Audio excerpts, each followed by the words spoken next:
Meron po tayo ditong tilapia. 1 kilong tilapia. Magkakalderetang tilapia po tayo. Kalderetang tilapia, ayan yung mga sahog niya. Ayan. Kamatis, siling haba, luya, bawang, at saka sibuyas, saka rino, at saka yung gata. Kulang pa po yan, may paminta, suka, saka toyo.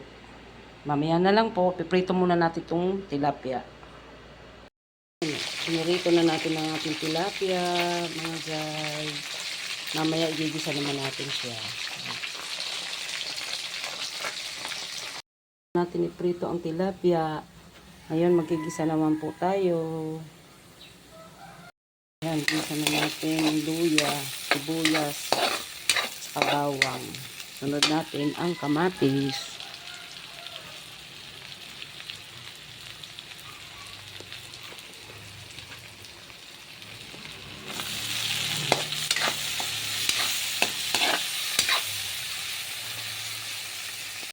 Nilagay na natin ang rino, gisa.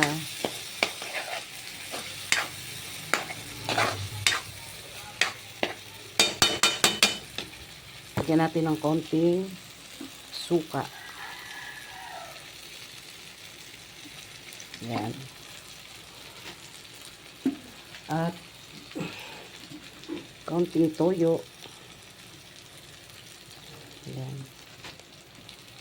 Yan siya. At paminta. Yan.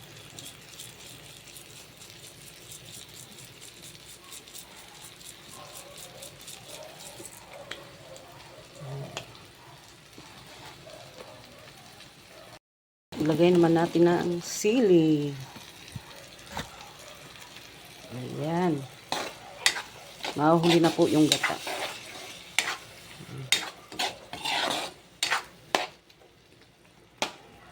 Ayan. Yummy ang ating kaldereta. Ayan. Ilagay naman natin ang ating tilapia. Ayan siya.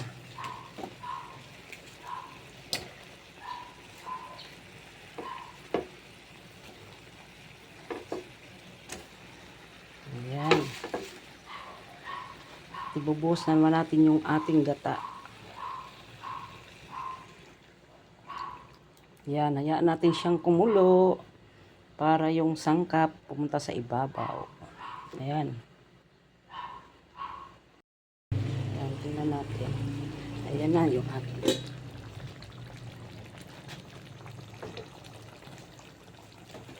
kaldereta, ang tilapia. Ayan na yung ating. Ganyan-ganyan nilang natin siya. Para yung rino mapunta sa ibabaw. At saka lumasa. Yan. Sarap. Lagyan natin siya ng konting magic sarap. Kaunti lang.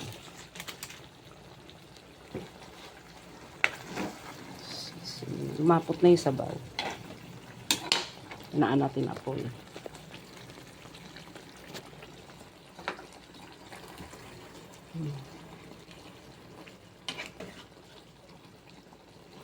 Lapot na ng sabaw niya. Ayan na. Ito na po. Luto na ang ating kalderetang tilapia. Mga guys. Ayan na. Nango ko na kasi naninikit na.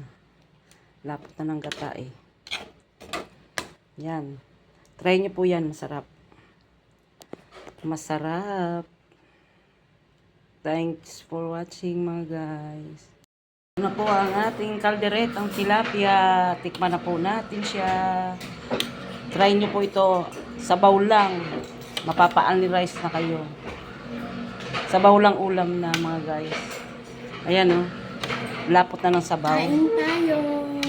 Kain po tayo mga guys. Napakasarap. Sarap yan. Harap. My favorite. Yan. Kain na si Jello. Ano. Taste. Kala nyo, hindi lang po karne ang pwedeng kaldereta, isda rin po pwede. Yan lang po. Thanks for Thanks for watching.